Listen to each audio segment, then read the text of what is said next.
appreciate you coming back to thehorrordebate.com.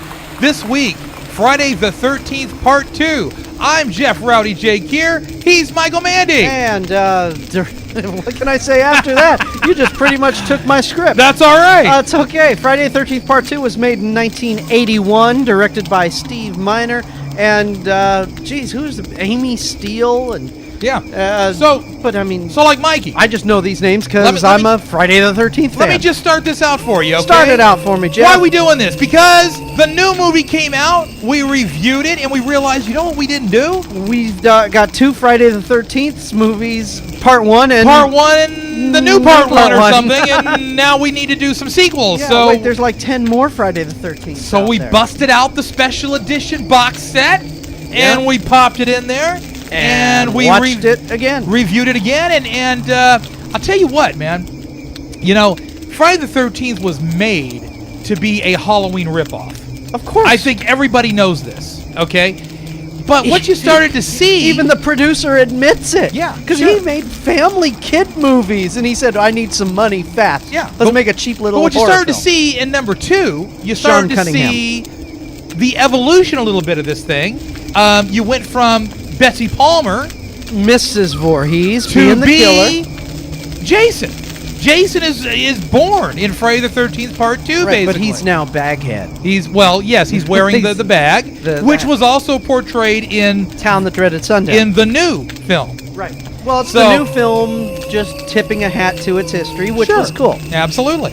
So what we're dealing with here is basically where the phenomenon of Jason started, and but he hadn't become an icon yet. No, well, he just started, Mikey. That's what I said. This is the first movie that he's in. So how's he a cult icon? He's not. He's just starting. He put a bag on his head. He's embarrassed, right?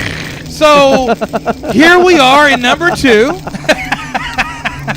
And what do we have going on? We got more kids at Camp Crystal Lake, but they're on the opposite side of the lake. Because they're not allowed to go towards Camp Blood. And so we start having bloodbaths again. I mean, there's not much you can say to make this sound any more exciting than what it already is. This is what you get. You get kids at a lake, at a camp, and a killer with a bag on his head and a machete. That's what you get. End of review. Thank you for coming. No, the honest truth is that this is just kind of more of the same, except with Jason instead of Betsy Palmer. Well, Jason wears overalls in this movie. I'm sure she'd look fine in them too. I mean, what are you gonna say? Unfortunately, as far as specifics go, Tom Savini didn't do the special effects on this, and I think that showed. You know, I'd agree. The film hurt. I'd agree. On that. There is a certain style that he brings to everything he does. You know that it's special when he does it. Or I mean, in the first movie, when Kevin Bacon gets the poker up through the neck. That's right. When Betsy Palmer gets her head chopped off and those big hairy hands reach up. You know, I mean, this film was just basically a lot of off-camera. You know, a girl, oh no, don't, and all of a sudden you see the hand with the messed up thumbnail come up with a knife, and all of a sudden the hand just aims down. A little bit of hokiness in this. I thought there was more hokiness in this one kind of than there was in even the first film. You know, I don't know. It's hard. It's very difficult to go back in 2009 after you just watched Friday the 13th Mach 12 and go back and watch number 2. Well, I remember when this came out, and yes, I did see it in the movie theater in 1981, and then in 1983 we had a VCR, and I taped it off of HBO. And right, so, they played this on HBO so much. I probably watched it at least 300 times. I kid you not, at least 300 times. I believe it. I've got this movie memorized. I believe it. You know, what's brown and sits on a piano? I don't want to answer that. Yeah, Beethoven's Last Movement. Right. Yeah. Exactly. Right. I've got this movie memorized. Let me talk about something a little different. I'm not even going to talk about the specifics of the movie because who cares? But let me say this: why did they not release this again on Blu-ray? Why did they just come out with the first movie on Blu-ray and decide that number 2, 3, 4, but yet they redid them for DVD?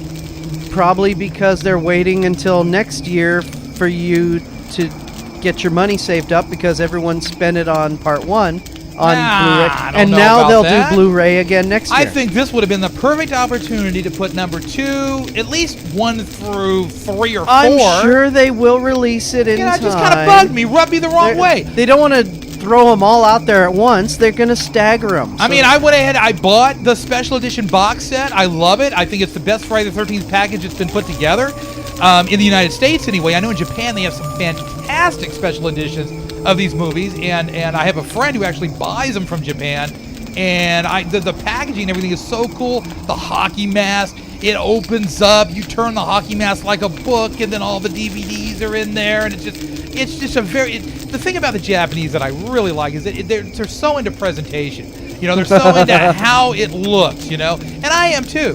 And I would gladly buy these things if they came out in the United States. So well, yeah, like I've got this one Jackie Chan movie where in it had the terracotta Japanese soldiers. It features a prominent part in the movie. Yeah. This box comes with its own little terracotta figure. You're supposed to break apart and the things inside of that. That's cool. That is You cool. know.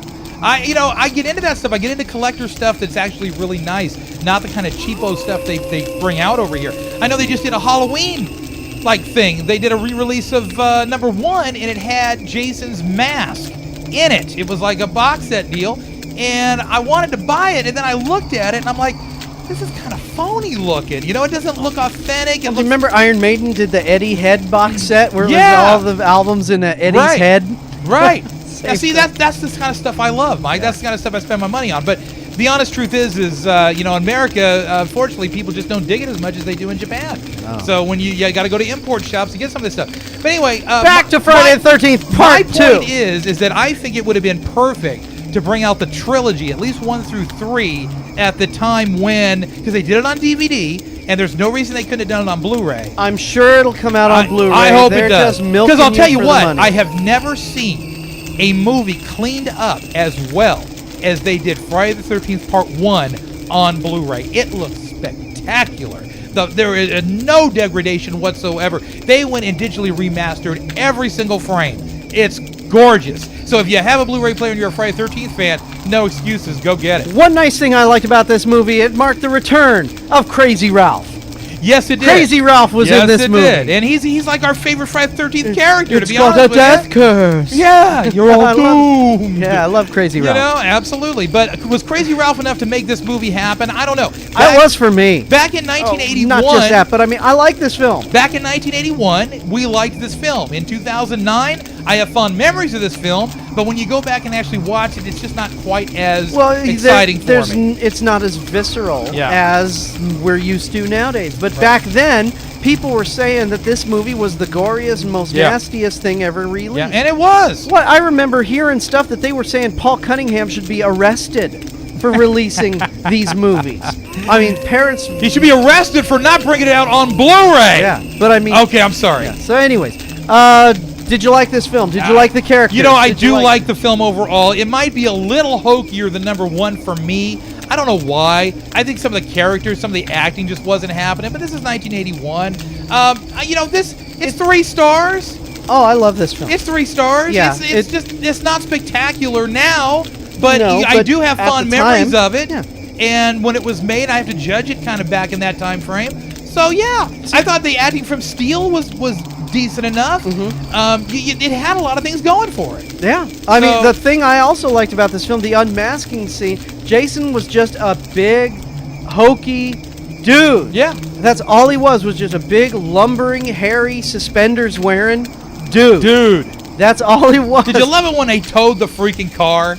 Like at the beginning, I cracked up when they had the car towed and the dude's chasing. That's my car! Yeah, that was great. And he looks in the window and shouts. And there they are. Freaking hilarious.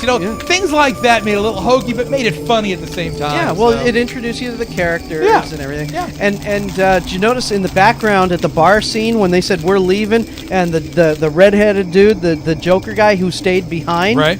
There was a Kiss pinball machine behind them. Hey, that's you know what? I would have bought one of those. I had an opportunity to buy one of those. I should have done it. You should have. Oh man, I got a lot of regrets. That's dude. I've been wanting to own one of those since 1979. Yeah, eBay, baby, eBay it. But I work and I don't have the money. I hear you. They want what, $4,000, $5,000? No, I had an opportunity to get one for about $3,000, and it was in good shape, and I passed it up. So bummer.